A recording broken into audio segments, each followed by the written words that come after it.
우리는 예수님을 구주로 믿고 구원을 받은 사람들입니다. 또 지금 구원을 이루어가고 있습니다. 그리고 주님 다시 오시는 그날 우리가 영광스러운 구원을 받게 될 것입니다. 우리가 이 땅을 살아가는 이유와 목적은 구원 이루는 것입니다. 우리 자신의 구원을 잘 이루어가고 또 다른 사람들을 구원하기 위해 이 땅에 살아가는데요. 우리는 하나님의 아들 예수 그리스도의 십자가의 죽으심과 또 부활하심으로 말미암아 구원을 받게 된 것입니다. 이 구원에 대해서 사도 바울은 그의 많은 서신들을 통해서 특별히 로마서를 통해서 이렇게 설명하고 있습니다. 우리는 죄인이라는 것입니다. 이방인들도 죄인이고 율법을 받은 유대인들도 죄인이고 우리 모두가 다 죄인이라는 것입니다. 그래서 우리가 죄에서 벗어나 의에 이를 방법이 무엇인가? 율법의 행위로는 누구도 죄에서 벗어날 수가 없고 율법의 행위로는 누구도 의를 이룰 수가 없다. 율법의 행위로는 의에 이를 수가 없다. 그래서 예수님이 이 땅에 오셨고 우리의 죄를 씻어 주시려고 십자가에 못 박혀 죽으셨고 십자가에 못 박혀 죽으시기까지 하나님 아버지의 뜻에 순종해서 의를 이루시고 그 의를 우리에게 입혀주심으로 우리가 예수님을 구주로 믿음으로 죄 용서받고 의롭다 인정함을 받아서 우리가 구원을 얻게 된 것이라고 그렇게 로마서는 우리에게 설명을 합니다. 참 감격스러운 이야기죠. 참 너나 것 없이 우리 모두가 다 죄인인데 우리가 율법의 행위로 누구도 죄를 벗어나거나 의를 이룰 수가 없는데 그래서 예수님이 십자가의 대속으로 우리의 죄를 씻으시고 예수님이 이루신 의를 우리에게 입혀주셔서 우리가 예수님을 믿으면 죄 용서함 받고 값없이 의롭다함을 받아서 하나님의 자녀가 되는 이 영광의 구원을 받게 됐다는 것 참 감격스러운 이야기입니다. 그런데 사도 요한은 똑같은 이 구원을 조금 다른 방식으로 우리에게 설명을 하고 있습니다. 요한복음을 읽어봐도 그렇고 또 요한 이 서신을 읽어보면 더더욱 그렇습니다. 사도 요한은 똑같은 구원을 좀 다른 각도로 설명을 합니다. 태초에 생명의 말씀이 있었다. 이 생명의 말씀이 아버지 하나님과 친밀한 영화로운 사귐 속에 있었다. 이 생명의 말씀이신 예수께서 우리에게 나타나셨다. 그 안에는 생명이 있고 이 생명은 우리에게 비치는 빛이다. 우리가 이 영원한 생명이 우리에게 나타나신 것을 들었고 보았고 만졌다. 우리가 그것을 너희에게 전한다. 그것은 너희와 우리가 사귐이 있되 아버지와 그의 아들 예수 그리스도와 함께하는 사귐 속으로 우리가 들어가는 것이다. 이렇게 사도 요한은 같은 것이지만 조금 다른 각도로 설명을 하고 있습니다. 우리가 이렇게 우리가 받은 구원에 대해서 바울의 이 로마서의 설명도 우리가 알아야 하지만 같은 것의 다른 각도에서의 설명인 사도 요한의 이 설명도 우리가 깨달아 알아야 합니다. 그런데 우리는 어디에 익숙하냐 하면 로마서식 표현에 익숙합니다. 우리가 전도하면 이렇게 복음을 제시하잖아요. 우리가 복음 제시하면 하나님은 사랑이십니다. 근데 우리 모두는 죄인입니다. 그래서 예수님이 이 땅에 오셨습니다. 예수님이 우리의 죄를 씻어주시고 우리를 구원하셨습니다. 이 사실을 믿을 때에 우리가 죄 씻음 받고 구원을 받게 됩니다. 이제 예수님을 믿으십시오. 이렇게 로마서식으로 우리가 이해하는데 굉장히 익숙하고 이 요한이 1서가 말하는 방식으로 이해하는 것에는 좀 우리가 어색합니다. 그래서 요한 1서를 읽으면 태초부터 있는 생명의 말씀에 관하여는 우리가 들은 바요, 눈으로 본 바요, 주목하고 우리 손으로 만진 바라 이 생명이 나타내신 바 된지라. 이 영원한 생명을 우리가 보았고 증거하여 너희에게 전하노니 이는 아버지와 함께 계시다가 우리에게 나타내신 바 된 자니라. 우리가 보고 들은 바를 너희에게도 전함은 너희로 우리와 사귐이 있게 하려 함이니 우리의 사귐은 아버지와 그 아들 예수 그리스도와 함께 함이라.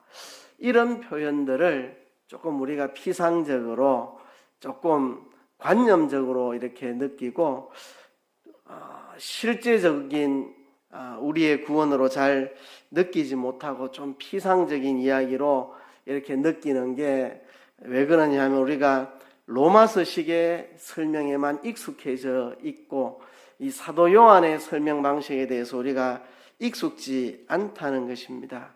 그러면 왜 우리가 로마서에서 말한 방식으로만 구원을 이해하고 이 사도 요한이 지금 말하는 이런 방식의 이야기에는 왜 익숙하지 않을까 제가 고민을 많이 해봤습니다. 그것은 아마도 우리가 사도 바울이 설명하는 대로 우리가 죄인인 것을 고백했고 예수님이 우리 죄를 씻어주신 것을 우리가 믿었고 그래서 그 믿음으로 우리가 구원받아 하나님의 자녀가 되었고 여기까지는 잘 왔는데 여기서 우리가 더 나아가야 되는데 이제 이렇게 구원받았으면 성부와 성자와 성령과 친밀한 사귐 속으로 들어가야 되는데 이 성부와 성자와 성령과의 친밀한 사귐 속에서 성도와의 친밀한 사귐을 누려야 되는데 이것을 잘 우리가 하고 있지 못하기 때문에 이런 식의 요한의 설명에 대해서 우리가 좀 낯설지 않은가.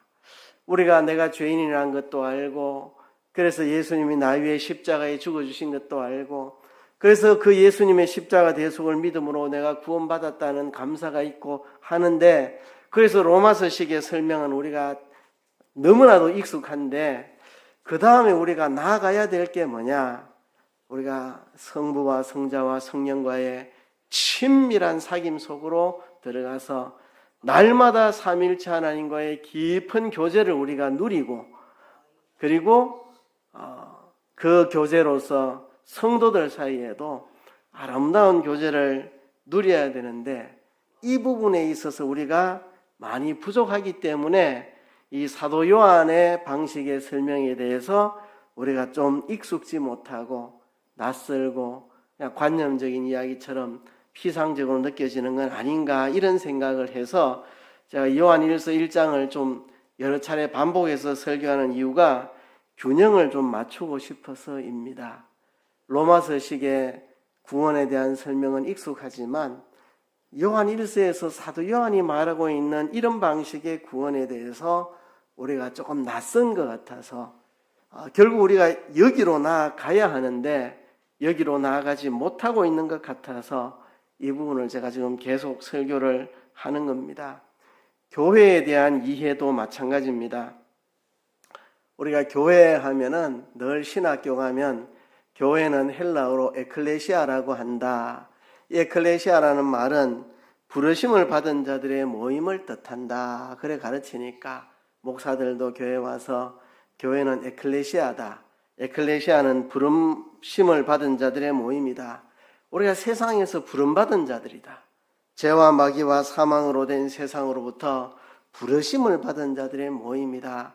이것만 이렇게 자꾸 주로 강조하고 또 다른 면 코이노니아로서의 이 교회에 대해서는 잘 강조를 못한 게 아닌가 하는 그런 생각이 듭니다. 에클레시아로서의 교회는 부르심을 받은 교회, 구약으로 말하면 애굽에서 나온 교회, 신약으로 말하면 죄와 마귀와 사망에서 해방받은 이 교회가 어디로 가야 되느냐? 이 교회가 코이노니아로 나아가야 됩니다.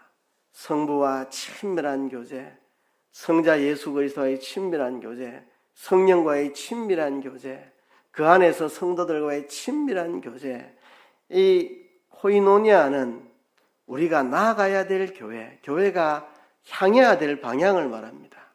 우리가 흔히 말하는 교회 에클레시아는 세상으로부터 빼내심을 받은 교회를 말한다면 코이노니아는 우리가 앞으로 나가야 될, 지향해야 될, 우리가 목표로 삼고 향해야 될 그 목표 지점, 바로 삼위 하나님과의 교제, 성도들과의 교제로서의 교회, 우리가 이것을 함께 알아야 합니다. 그래서 제가 이 요한 1서를 지금 여러 차례 반복해서 설교를 하고 이 부분에 대해서 여러분들하고 좀 생각을 해보려고 합니다. 이번 부산지방천년연합회 여름수련회가 코이노니아 우리의 교제라는 주제인데요. 이번에 우리의 교제, 이 코이노니아가 주제이기 때문에 교제하는 시간을 많이 뒀어요. 낮 시간에는 조별로 서로 대화하고 나누는 시간을 많이 뒀습니다. 교제를 만들어가지고 그 교제의 질문을 따라서 서로의 생각을 나누고 교제하는 시간을 가졌는데, 이 조별 나눔 교제의 첫 페이지에 이런 내용이 나옵니다. 코이노니아로서의 나눔을 위해 뭐라고 되어 있느냐 하면, 우리는 성경이 우리에게 말하고 있는 교제란 어떤 의미일까요? 가까이 어울리고 서로 알아가는 친교에 그치는 것이 아니라 예수 그리스도 안에서 그리스도를 중심하여 하나됨을 이루어가는 것을 의미합니다. 지금 뭘 말하려고 합니까? 우리가 교제라고 하면 서로 가까워지고 서로 친밀하게 알아가는 이 친교를 교제라고 생각하는데요. 이런 교제는 세상에도 있는 교제입니다. 세상 어디 가도 서로 가까이 어울리고 서로 알아가는 친교, 이건 어디에나 있는 겁니다. 성경이 말하는 이 코이노니아가 그런 거를 말하는 게 아니라는 겁니다. 성경이 말하는 이 코이노니아는 예수 그리스도 안에서 그리스도를 중심해서 하나됨을 이루어가는 것을 성경이 코이노니아, 사귐 교제로 이렇게 말했다는 거죠. 그래서 교회 안에서의 이 코이노니아, 이 교제가 세상에서 말하는 가까워지고 서로 알아지고 친밀해지는 친교로 이해해서는 안 된다는 것입니다. 그것을 넘어서는 예수 그리스도 안에서 그리스도를 중심해서 하나 되는 이것을 교회 안에서의 코이노니아, 이 기독교의 교제와 사귐이라 하는 것을 우리가 인식하고 그러한 나눔을 가지자. 이 책을 가지고 우리가 서로 대화하면서 나눔을 가지는데 그냥 뭐 세상에서 어울리고 먹고 놀고 그런 게 아니라 그리스도 안에서 그리스도를 중심한 하나됨을 경험하는 이 조별 나눔이 되자 하는 뜻으로 이 교제 만든 이가 이렇게 서문을 써놓았더라고요. 그래서 서문에 제가 공감이 가서 그걸 그대로 가져왔습니다. 오늘 제가 던지는 질문은 이겁니다. 과연 지금 우리 교회 안에 이루어지고 있는 이 교제가 우리 성도들끼리, 우리 남산교회 교인들끼리 이루어지고 있는 이 사귐이 진짜 예수 그리스도 안에서 이루어지고 있는 사귐이냐, 그리스도를 중심하여 하나 되는 그런 친교냐, 그런 교제냐 하는 질문입니다. 제가 옛날로 거슬러 가면, 기억을 거슬러 가보면 저는 불신 가정에서 전도를 받아 교회를 나오고 예수님을 믿었습니다. 예수님을 구주로 영접할 때 말할 수 없는 감격이 있었습니다. 하나님이 살아계신다는 거, 하나님이 나를 사랑하셔서 독생자 예수 그리스도를 보내주셔서 내 죄를 씻으시고 하나님의 자녀로 삼아주신 이 은혜에 감격해서 말할 수 없는 기쁨이 있었습니다. 그래서 내 모든 삶을 이제부터 주를 위해 살아가야 되겠다, 이런 결심이 예수 믿을 때 제 안에 생겼습니다. 원래 교회 나올 때는 주일 오전 예배만 참석했습니다. 9시에 하는 중고등부 오전 예배만 참석을 했는데 그러다가 이제 믿음이 들어가고 오후 예배 참석하게 되고, 이제 오후 예배 나오는 아이들은 이제 집사님 자녀들이나 장로님 자녀들, 목사님 자녀들, 또 평신도들 자녀들, 아니면 불신 가정에서 나오는 아이들이라도 일찍부터 교회 나와서 교회 열심히 하는 아이들, 이런 아이들이 이제 오후 예배 나오고, 이 오후 예배 나오는 아이들은 서로 친밀합니다. 오전 예배에 고등부가 200명 이상 나왔는데 서로 대화도 없고 서로 잘 모르고 예배 딱 마치면 집에 가고 이런 게 이제 오전 예배 나오는 아이들이고, 이제 오후 예배까지 나오는 아이들은 서로 이름 알고 예배 마쳐도 집에 바로 안 가고 모여서 같이 대화하고 놀고 이렇게 하고, 평일날에도 교회 찾아와서 서로 교회 일도 하고 서로 교제하고 이런 아이들입니다.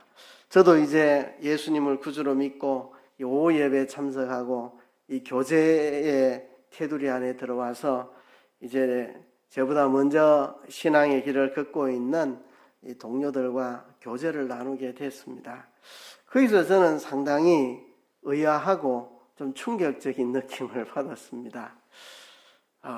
교회 성도들끼리의 모임인데 모이면 세상 이야기밖에 거의 안 한다는 사실. 나는 하고 싶은 이야기가 많은데 성경 읽다가 궁금한 거 있으면 좀 물어도 보고 대화도 나누고 싶은데 성경 이야기하면 별로 안 좋아해요. 다 그런 건 아닙니다. 성경 이야기를 좋아하는 사람도 있지만 다수가 별로 좋아하지 않는 것 같은, 좀 성경 이야기 좀 그만해라 막 이렇게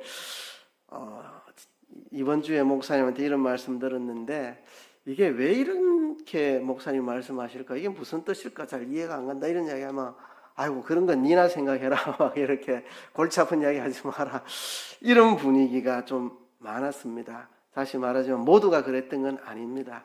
그 중에도 이제 이렇게 보면 그룹들이 있습니다. 모여서 같이 기도하고 같이 말씀을 나누고 이런 그룹들이 군데군데 있어요.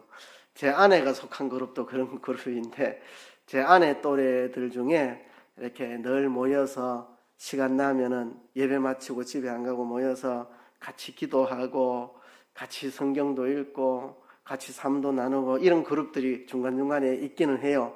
그런데 이제 제가 경험했던 좀 이 남자들의 세계 다수는 모이면 그냥 세상 이야기하고, 그래서 내가 교회 밖에서 안 믿는 사람들하고 모여서 노는 거랑 여기서 교회 사람들하고 모여서 노는 거랑 뭐가 다른지 잘 구별이 안 가는 그런 모임들을 좀 더러더러 많이 경험하고, 이게 과연 성도의 친교인가 하는 그런 의문이 들고, 그래서 저는 교회 오면 신앙 이야기도 많이 하고 싶고 성경 이야기도 많이 하고 싶고 그런 대화하고 싶은 게 가득 차 있는데, 많은 사람들이 그런 걸 싫어해서 그런 이야기 하는 거를 좋아하지 않아서 저도 입을 닫게 되고 하다 보니까 세월이 지나면서 내 자신조차도 그런 이야기를 이제는 많이 하지 않는 습관이 좀 들어버린 게 아닌가 하는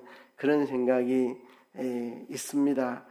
지금도 여전히 그런 고민들이 있습니다. 늘 교회 안에 성도들끼리 교제하는 모습을 볼 때 이게 정말 예수 그리스도 안에서 우리가 친교하는 것인가 하는 이런 고민이 늘 제 머릿속에 떠나지 않습니다. 오늘 본문에 보면 분명히 이렇게 말합니다. 3절에 보면 우리가 보고 들은 바를 너희에게도 전함은 너희로 우리와 사귐이 있게 하려 함이니 우리의 사귐은 아버지와 그 아들 예수 그리스도와 함께 함이라. 자, 가운데 사귐에 대한 이야기가 나오고 그 앞뒤로 어떤 이야기가 나옵니까? 이 사귐의 원인이 이것입니다. 우리가 보고 들은 바를 너희에게도 전함은, 이것이 이 사귐의 원인입니다. 너희와 우리가 사귀게 되는 원인이 뭐냐? 우리가 보고 들은 바를 너희에게도 전했기 때문에, 우리가 하나님의 아들 영원한 생명, 태초에 계신 그 생명의 말씀, 그분이 우리에게 나타난 것을 보고 들은 것을 너희에게도 전했다. 생명의 말씀이신 예수 그리스도를 너희에게 전했다. 이것이 우리의 사귐의 원인입니다. 우리의 사귐의 결과는 뭡니까? 아버지와 아들 예수 그리스도와 함께 우리가 사귀는 것. 이게 이 사귐의 결과라고 할까요? 이 사귐의 모습이라 할까요? 그러니까 이 사귐의 원인도 생명의 말씀이신 예수 그리스도를 너희에게 전함으로 이 사귐이 일어났고 이 사귐의 결과적인 모습도 이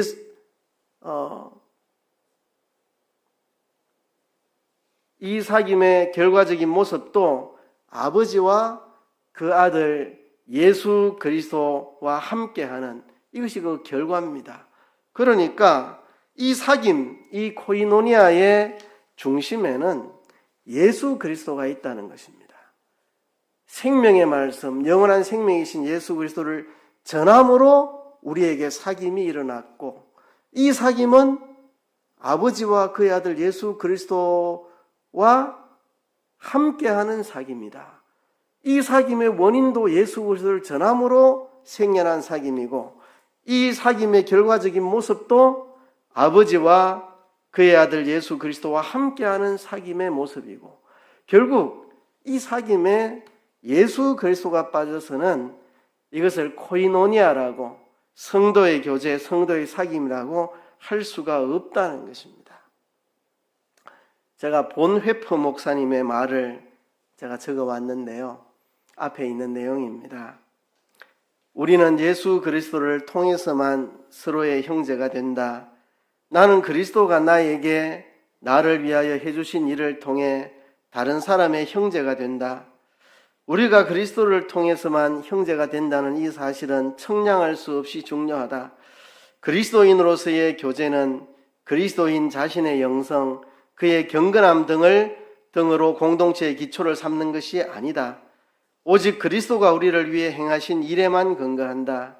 이것은 초기 단계에서만 그렇고 도중에 그 외에 다른 무엇이 공동체에 추가되어야 하는 것이 아니다. 영원토록 그렇게 존재한다. 이 교제는 오직 예수를 통해서만 계속 소유할 수 있게 된다. 이게 보네프 목사님의 말인데요. 예수 그리스도를 통해서만 우리가 서로의 형제가 된다는 것입니다. 내 개인의 영성이나 개인의 경건함이 우리의 교제의 근거가 되는 게 아니라 그리스도가 우리를 위해 행하신 그것이 우리의 교제의 근거가 된다는 겁니다. 이것이 처음에만 그런 게 아니라는 겁니다. 우리가 처음 기독교인이 되고 우리가 처음 교제를 나눌 때만 예수 그리스도가 기초가 되고 그 다음부터는 다른 것이 끼어들어야 되는 게 아니다. 그 다음부터는 이제 먹고 노는 다른 게 끼어들어야 되는 그런 게 아니다. 처음부터 끝까지 예수 그리스도를 통해서만 우리가 참된 교제를 나눌 수 있다. 보네프 목사님의 말인데요. 결국 보네프 목사님의 말은 그리스도인의 공동체는 예수 그리스도를 통해서만 존재할 수 있는 교제라 하는 이야기입니다. 우리는 예수 그리스도를 통해서만 서로의 형제가 됩니다. 우리가 그리스도인으로서 서로를 인격적으로 또 사랑의 대상으로 서로 대하고 섬기고 친교하려면 우리 사이에 언제나 예수 그리스도가 계셔야 합니다. 성도 사이에 예수 그리스도가 빠지거나 희미해지면 우리는 세속적인 인간관계로 되돌아갈 수밖에 없습니다. 어느 교회 이야기를 잠깐 해볼게요. 어느 교회에서 이런 일이 있었다고 합니다. 청년부를 맡은 전도사가 있었는데 목사님으로부터 지시를 받았다고 합니다. 청년들 사이에 더 끈끈하고 돈독하게 만들기 위해서 성경 공부를 좀 줄이고 볼링 치고 등산 다니고 야유회를 하고 이런 모임을 많이 가지라는 담임 목사님의 지시가 있었다고 합니다. 그래서 지시를 따라 청년부를 맡은 전도사가 그렇게 시행을 했고 그 결과 청년부가 서로 너무 끈끈하게 맺어져 가지고 결국은 시기, 질투, 다툼이 벌어지고 뿔뿔이 다 흩어져 버렸다고 합니다. 결국 이 이야기가 우리에게 뭘 이야기합니까?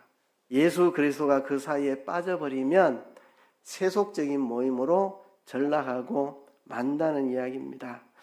정서적인 나눔과 소통 중요하지만 그것이 교회의 진정한 코이노니아를 보장해 주지 않는다는 것입니다. 교회 안에서의 교제, 사귐, 코이노니아의 중심에는 언제나 생명의 말씀이 나누어지고 경험되어야 합니다.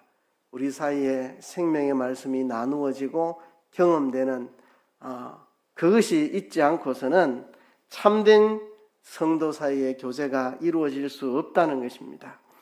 우리가 예수 그리스도의 말씀의 떡을 함께 떼어 먹고 성령의 포도주를 함께 마시고 거기서 성령의 자유케 하심을 체험하고 성령의 치유하심을 경험하고 성령이 우리 가운데 역사하는 역사를 경험하게 됩니다. 코이노니아의 중심에는 말씀으로 역사하시는 예수 그리스도 영이 그 가운데 있어야 합니다. 성령의 일하심이 그 사이에 있어야만 참된 성도의 코이노니아가 이루어집니다. 말씀으로 임재하시는 성령의 역사가 예수 그리스도 영이 우리 가운데 없으면 이 교제와 사귐은 그냥 세상의 오락 프로그램과 다를 바가 없어진다는 겁니다. 그런데 반대 극단도 있습니다. 반대 극단. 성경 공부는 안 하고 그냥 세상적인 친교로만 나아가는 극단도 있지만 반대 극단도 있습니다. 뭐냐 하면 모든 모임이 형식적인 예배로만 그치는 교회, 모든 모임이 형식적인 예배로만, 주일날 와도 공적인 예배, 수요일 와도 공적인 예배, 개인적으로 모여도 신방 가도 공적인 예배, 그리고 예배 후에 나눔이라고 하는 것은 예배 드린 것과는 아무 상관없는 세속적인 대화로 가득 차 있고 때로는 그 속에 시기, 질투, 분란이 일어나는 이런 모습. 예배는 열심히 드리는데 예배 마치고 2부 순서로 친교하는 시간에는 그냥 세속적인 대화 외에는 아무것도 없는, 예배 드린 것과 예배 후에 나누는 교제가 전혀 연관성이 없는, 연결성이 없는, 예배는 예배대로 형식적으로 드리고 예배 후에 친교하는 것은 그냥 세상 이야기만 실컷 나누고 세속적인 모임과 전혀 다르지 않는, 그 속에서 시기도 일어나고 질투도 일어나고 갈등도 다툼도 일어나는 그런 모습. 그죠? 이 반대 극단. 늘 예배는 열심히 드리는데 형식적인 예배만 열심히 드렸지 예배 후에 일어나는 친교와 교제가 말씀과는 상관이 없고 예수님의 십자가 대속과는 상관이 없고 아무 상관없는 그냥 세속적인 그냥 유희에 끝나는 이런 모습. 앞에 예배 드렸던 것과는 전혀 다른 모습의 교제가 이루어지는 완전히 세속적인 세상 모임으로만 친교가 일어나는 이런 모습. 그렇죠? 두 극단 다 바람직하지 않다고 봅니다. 성경 말씀을 나누는 것은 뒷전으로 하고 그냥 친교 교제에만 몰두하는 것도 잘못이고, 근데 예배에는 아주 열심인데 예배 외의 모든 모임들은 그냥 세속적인 대화로만 가득 차 있는 이런 두 극단이 다 잘못되었다고 생각합니다. 바람직한 모습은 이런 게 아닌가 생각합니다. 성도의 교제의 중심에 말씀의 떡이 있고 성령의 포도주가 있고 그것을 함께 먹고 마시는 기쁨이 넘쳐나는 코이노니아의 이 친교와 나눔이 바람직한 모습이라고 생각을 합니다. 우리가 모였을 때 세상에 관련된 이야기는 하나도 이야기하지 말라는 이야기가 아닙니다. 모였으면 세상 이야기를 하게 되죠. 여세 동안 직장에서 무슨 일이 있었고 집안에 무슨 일이 있었고 세상 이야기를 하지만 그 중심에 내가 이 말씀대로 살아보려고 직장에서 이렇게 했는데 이런 은혜를 받았다, 이렇게 또 때로는 실패했다, 또 이런 어려움이 있었지만 극복하려고 애쓴다, 세상 이야기를 하지만 그 중심에 우리가 이 말씀대로 살려고 애쓰고 노력하는 그런 삶의 어떤 이야기들이 묻어나고 그런 교제가 돼야 되지, 그냥 세상적인 이야기로만 끝이 나서는 안 되지 않느냐 하는 것입니다. 우리가 한 구절이라도 그 말씀대로 내가 깨닫고 실행하려고 애써본 어떤 경험과 삶의 이야기가 우리 사이에 오고 가는 그런 아름다운 교제의 자리가 되어야 하지 않나, 그런 생각을 해 봅니다. 이 코이노니아라는 단어가 제가 여러 가지 의미가 있다고 그랬죠. 친교, 사귐, 그죠? 또 주의 몸에 참여하는 거, 참여, 주님의 피에 참여하는 거, 그리스도의 고난에 참여하는 거, 부활에 참여하는 거, 또 어려운 성도들을 위해서 나누고 그렇게 드려진 연보, 이런 게 다 코이노니아의 번역입니다. 연보도 원어로 코이노니아고, 주님의 피에 참여하는 것도 코이노니아고, 우리가 사귀는 것도 교제하는 것도 코이노니아입니다. 이게 다 하나입니다. 하나, 별개가 아닙니다. 제가 성찬식 때 한 번씩 그런 말을 하는데요. 설교는 듣는 복음이고 성찬은 보고 먹는 복음이다. 설교와 성찬은 똑같은 것의 다른 형태다. 설교는 복음을 귀로 듣는 것이고 성찬은 복음을 내가 눈으로 보고 입으로 맛보는 복음이다. 똑같은 것을 귀로 들었다면 그것을 이제는 눈으로 보고 입으로 맛보는 것이다. 그래서 말씀과 성찬은 하나입니다. 말씀과 성찬은 하나고 우리의 교제도 하나입니다. 교제라는 단어도 코이노니아고 주님의 피와 몸에 참여하는 이 참여도 코이노니아고 성찬과 말씀과 우리의 교제는 하나가 되어야 됩니다. 그러니까 우리의 교제가 이런 교제가 되어야 된다는 거죠.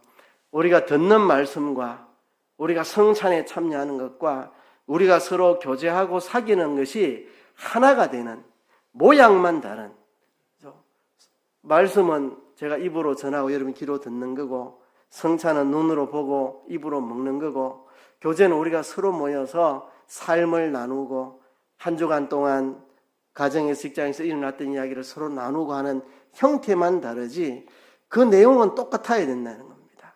강단에서 지내지는 설교가 결국 성찬과 같은 것이 되어야 되고 이 성찬이 결국은 성도의 친교와 같은 것이 되어야 됩니다. 그리스도의 몸과 피가 없는 교제가 있을 수가 없다는 것입니다. 사도행전의 초대교회의 성도들의 이 사귐을 보면 사도들의 가르침을 열심히 받고 그리고 떡을 떼고 기도하는 일에 힘을 썼다. 이들에게 있어서는 사도들의 가르침을 받는 거나 성찬에 참여하는 거나 서로 기도하고 교제하는 것이나 이게 하나 된 그런 모습, 별개가 아닌 사도들의 가르침을 받는 것과 서로 떡을 함께 떼는 것과 교제하는 것과 기도하는 것이 하나가 된 모임, 그게 바로 초대교회의 코이노니아의 모습이라는 사실을 우리가 기억해야 합니다. 우리의 이 교제 사이에 예수 그리스도가 빠져버리면 우리는 서로에 대해서 실망하고 서로에 대해 상처를 입고 그렇게 세상적인 친교의 모임으로 전락하고 맙니다. 우리 안에 예수 그리스도가 있어야만 우리가 서로를 소중한 하나님의 자녀로 바라볼 수 있고 우리가 주님의 피로 씻음받고 서로를 새롭게 바라볼 수가 있는 그런 아름다운 공동체가 될 것입니다. 예수 그리스도가 우리 사이에 있어야만 서로를 용서하고 서로를 받아들이고 서로가 경험하고 체험한 하나님의 말씀대로 살려고 애쓰는 삶의 간증들이 나누어지는 그런 공동체가 될 것입니다. 예전에 우리 남상진 전도사랑 그런 이야기를 한 적이 있습니다. 우리 예전에 북적대던 청년들이 많이 흩어졌는데 뭐 여러 가지 이유가 있습니다.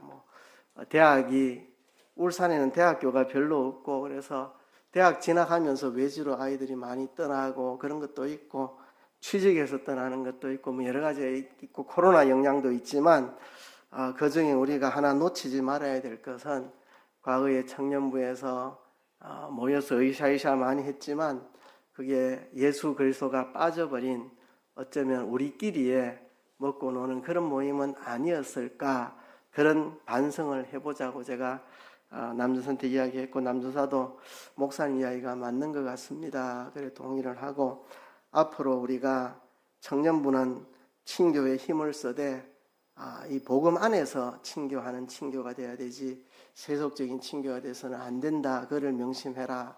안 그러면 다 엉뚱한 길로 간다. 그렇게 이야기를 하고 그렇게 하겠다고 약속을 하고 그런 적이 있었습니다. 우리의 이 교제가 그런 교제가 되었으면 좋겠습니다.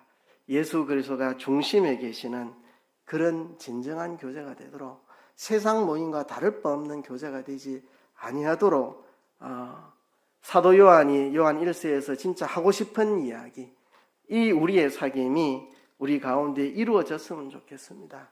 오늘 제가 설교 마치고 부르는 찬송이 성찬에 관한 찬송입니다. 성찬식 때 부르는 찬송을 왜 목사님 오늘 부르시나 의아해할까 봐 미리 말합니다. 우리가 듣는 말씀과 먹는 성찬과 우리가 서로 모여서 삶을 나누는 교제가 하나가 되어야 됩니다. 그것이 진정한 코이노니아라는 것을 이야기하고 싶어서 오늘 성찬식 때 부르는 찬송을 합니다. 우리가 듣는 말씀과 우리가 참여하는 성찬과 우리의 삶을 나누는 친교가 하나가 되는 진정한 코이노니아, 진정한 사귐을 가지는 저와 여러분 되기를 주의 이름으로 축복합니다.